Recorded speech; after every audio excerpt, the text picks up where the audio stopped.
Ayan, good morning po mga kalingap. Sasamahan po namin ngayon si Kalingap Jan sa kanyang beneficiary po kay Manilin. Bibili po siya ng gamit. Samahan po natin po si Kuya Brooks, si Ate Lani, si Beret, si Yaya po.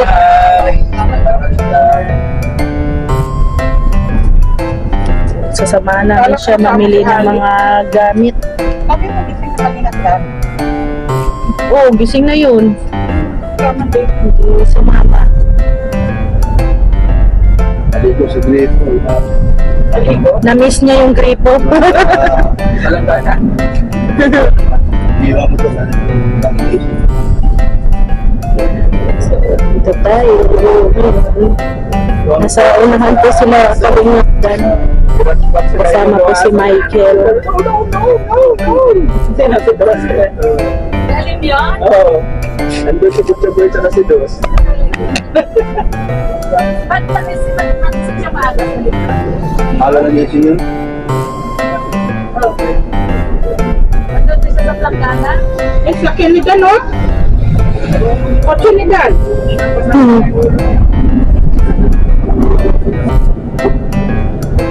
May pasok na si Berlin din.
Meron pang isa.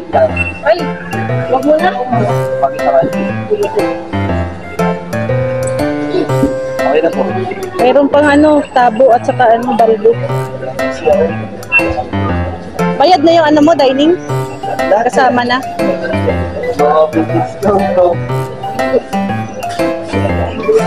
Lakit.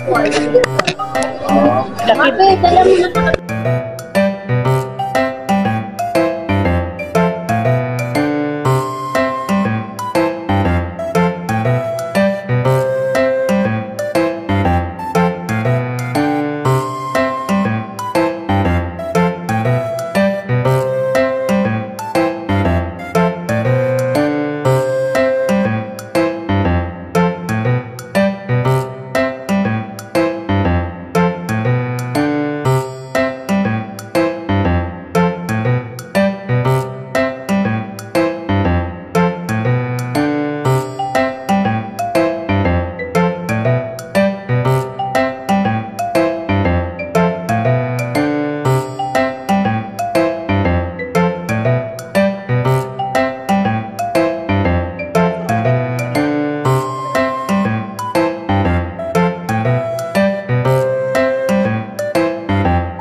ano din ang daming ano. Oo nga eh. Daming na sold kahapon, umaga, ano lang. 200. So, tanghali kahapon 300, pagkagabi 90. Magkano lahat? Kahapon, 200. 200. Oo. Kagabi, Tanghali 300. 300. Oo. Bali, 590. Kasi sabi mo, 90 na lang Oh, sa gabi. paggabi 90. 90, 590. Ano lang? 590. 200 sa umaga. 300, no? Tapos, sa tanghali, Tatlong daan. 500 na yon. Ay, sa gabi, 90. 90. Eh, 590 lahat. Paano lang pag 590? Paggabi nga, 90 nga. 90. 90. Walang na ano. Nano? 90 nga. 90. O, 90. O, 90. Ate, 500 lang kasi paggabi, 90 naman. 500 lang. Oo. So, hindi na yung 90, hindi nakasali. Sa 90 Mang, nga. 90. Ate, 90. 90. Ano Oo. ba sa Spanish ang 5? 590. Oo. Pagkagabi nga, wala na nga. 90. Wala na, binta. Ang tagal na. Nahigla na siya lalapit sa iyo. Ay, bakit wala? Binta talaga. Nagsayaw ang upuan. Nahigla tuloy siya lalapit sa iyo. Hindi siya nag-gets ang nabenta. Ayan, no, daming, ano, Ito talaga si Rex, oh. Sana kayo naman ko na Rosanta. wala, basta ang ano, ayos lang kasi, ano, may mga gadget na para sa pabahay ni Kalingap Dan. Oo nga. Yan, yung Dalawa lang pala sila. Ano yun? Magnanay. Magtanay? Tapos ito, yung pagkainan nila. Ito Oo. yung kukuha nila sa Terrace. terrace. May terrace. Oo. Ganda. First time natin makikita mamaya. Oo nga. Yun na Ang bahay ni Manila. Manila. Sinapos ko muna lahat pagluto. Wala na sarap. problema doon. Sarap na Tapos na luto ako doon. naglinis lahat. Wala na problema doon. Mamaya pagbalik, gutom din. Kakain na ulit. Kasi gutom ay kasi Ang dami pagkain. kasi kumarga. Nagsaing pa ako ulit. Sabi ko, magsalang muna ako kanin ulit, Jeff. Kasi Nagbuhat kaya gugutomin. Ben, kunti lang kainin mo kasi sila. Si Ana, hindi daw kakain kasi kakain daw mamayang gabi. Tapos sabi ko, hindi daw sila kakain. Oh, maniwala ka dyan. Buti nga, 4 na takal ang sinain ko. Nagsaing pa rin ako. Sabi ko, hindi. Baka mamaya pupunta dito sila ni Rhea. Oh, hindi ako nagkamali. Mamaya pupunta na kayo, di ba? Yun. Sabi ko, hindi, Jeff. Pero grabe ano, napakaswerte talaga ng mga nababahayan ng Kalingap ano. Kasi hindi lang bahay. Kasama na gamit oh. Sana So, susunod tayo din pabahayan ng Kalingap. sana nga no. Sana. Huwag kang mag-alala. Pababayan ka na Rex. Ha? Pababayan ka na Rex. Huwag kang mag-alala, yan. Sige. Habang may buhay daw yayabit. Yun ang kakasabi ko. Sana wala yung kwan ko. Dahil 1.6 na 1.6 pa rin dagdag eh. Pupunta na tayo sa bahay nila ano, nila Manlin. 1.6 pa rin yung kwan ko eh. Dahil yung kwan ko eh. Yan, maulan. Maulan mga kalingap. Hindi natin pwedeng mababa ang mga gamit. At lakas po ng ulan, oh. Mabasa to. Mabasa ang gamit. Huwag naman basahin. Lalo to oh. Kaya nga. Kaganda to oh. Kaya magaganda nga tong ano, dining table na to. Lakas po ng ulan oh. Grabe. Kaya waiting lang muna kami dito ngayon. Huli na lang magpunta dito, umuulan.